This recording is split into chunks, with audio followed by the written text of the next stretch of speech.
The other quick way that Ukraine can benefit from fighter jets is for those countries in Europe that have Russian or Soviet fighter jets, so MiG-29s or Su-24.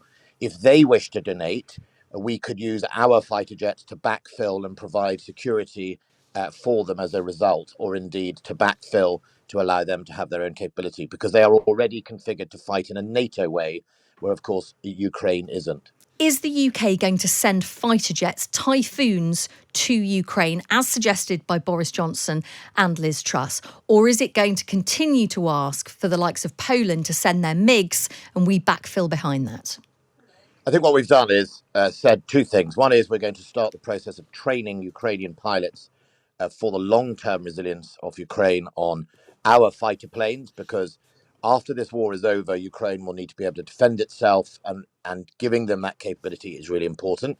But in the timescales of this conflict right now, the ability for us to train pilots onto Typhoons and then train them on the fighting of Typhoons, because fighting aircraft is a very complicated, layered process.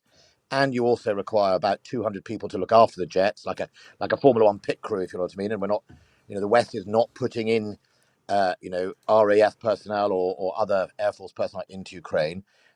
So the other quick way that Ukraine can benefit from fighter jets is for those countries in Europe that have Russian or Soviet fighter jets, so MiG-29s or Su-24. If they wish to donate, we could use our fighter jets to backfill and provide security for them as a result, or indeed to backfill to allow them to have their own capability, because they are already configured to fight in a NATO way, where, of course, Ukraine isn't. And are those nations agreeing to that? I don't know. We remember early on in this anniversary, if you think about the anniversary today, if you remember early on in the war, Poland had talked about gifting, I think, MiG-29s. I haven't seen their latest position. I think the point here is, from a leadership point of view, the UK has offered, in the same way the United States have in some other type of equipment, has offered to say, look, if you wish to do that and you are worried about your security as a result of it, we can come and backfill to help support that.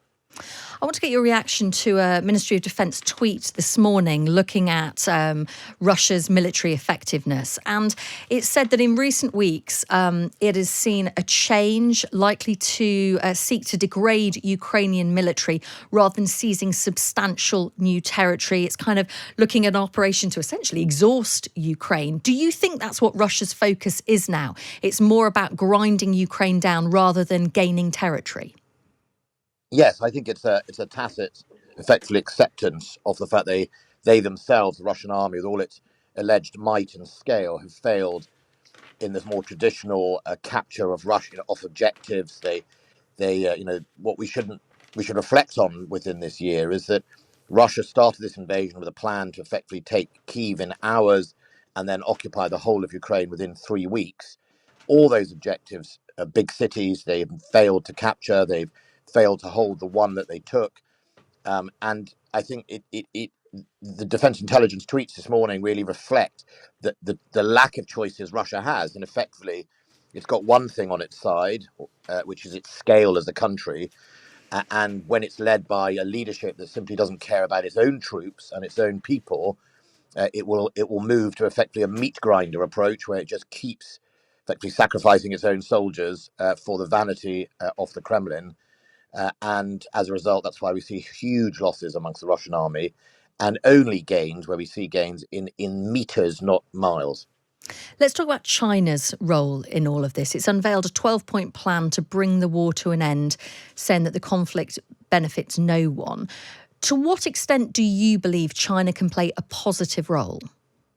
I think China can play a positive role. I mean, I haven't seen the 12-point plan, so I think it would be wrong for me to comment on. I mean, China played a positive role earlier in the year alongside India, when they warned President Putin quite clearly that the use of nuclear weapons would be unacceptable. And if you remember, President Putin was often evoking them in his rhetoric, and I think that's important. And China knows that a destabilized world is bad for the economy, is bad for their ambitions, and I think China can. But of course, remember, we are also in a position where it's not just purely about everyone should stop. I think the president of Ukraine has clearly said, if Ukraine stops fighting, there will be no Ukraine. because Russia, as we saw from President Putin's speech earlier in the week, has currently shown no indication of doing anything other than trying to, subject Ukraine to even more damage and destruction, and is still set on a sort of total occupation, even though they can't actually deliver that. So I think China has a strong role to play. It's a P5 member in the Security Council, upholding a sovereignty of nations and recognizing the importance of that. I think they've got a role to play. But I'll let the government reflect on the 12-point plan, and no doubt we'll see what happens. The UK has spent £2.3 billion this year on supporting Ukraine, and the same is expected next year. Let's talk about the budget and what you're pushing the Treasury for the MOD and for the defence budget in the coming year. What sort of figures are you looking at? Well, look, I'm sure you'll understand. I'm not going to conduct my negotiation on air with the Treasury. I think. Look, the reality is, this government got in 2020, Boris Johnson, and when Rishi Sunak was the Chancellor, gave us a record defence settlement. And that was a recognition that for 30 years, defence had been hollowed out. After the Cold War, the sort of peace dividend kept being taken beyond effectively what the ambitions were. And so they both recognised that, and that's why they wanted to invest in defence. And in the autumn statement, both the Chancellor and the Prime Minister, Rishi Sunak, said they recognised defence needed more money. So I think that's an important position, and I'm pretty confident that we'll get somewhere. And I think that's a good news for us. But the amounts are designed really to do a number of things. One is mainly to make sure that the threats that have emerged since the Defence Command Paper back in 2020, that we can find some funding to meet that. We're not very far away, I don't think, and I think I'm pretty confident. I certainly know that the Prime Minister gets it, but he's got to balance an economy. We've got to get the economy going, and he knows that, and he's doing a great job on that. And so we'll see where we get to. I'm interested to use the word hollowed out, the phrase hollowed out again, because that was what really upset Johnny Mercer, the Veterans Minister. He was saying it's not credible to say hollowed out. He was saying that spending in 2015 was around £38 billion per year. Now it's not shy of £50 billion a year. That's not hollowed out. You seemed quite dismissive of him, calling him a junior minister, saying he's only got a staff of 12. You've got a department of over 200,000. It's not pretty, is it, when the two of you are having a little row in public? No, we aren't having a row. I know Johnny very well. He serves as one of our ministers. He's an excellent minister. But his wife wasn't very happy, was she? She was saying you treated him with disdain.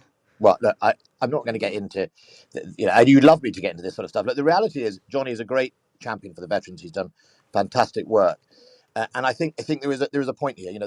The facts speak for themselves. That from 1991, when the Cold War finished, understandably, the public got a dividend return from the peace dividend because of the collapse of the Soviet Union, but that kept on going. And the figures are very clear. If you look at the percentage of GDP spend on defence, like all the other European countries, that proportion has declined in 30 years.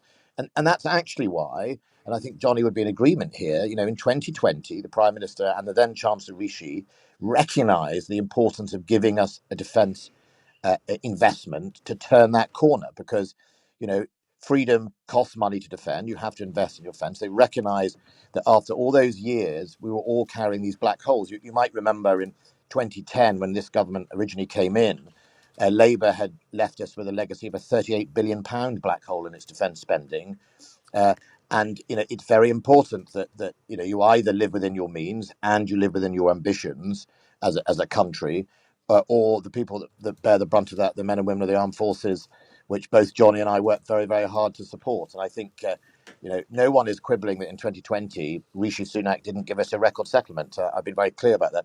But that long-term disinvestment in defence, often out of trigger or out of sync with number 10s who were very ambitious to use defence. The Iraq War, Afghanistan, of all parties, people wanted to use the defence but didn't always want to fund it. And I think my point was really, as the budget holder who has to look across all of defence, every day I see the impact of that long-term hollowing out. But I also see the excellent impact of the new injection of cash we got in 2020.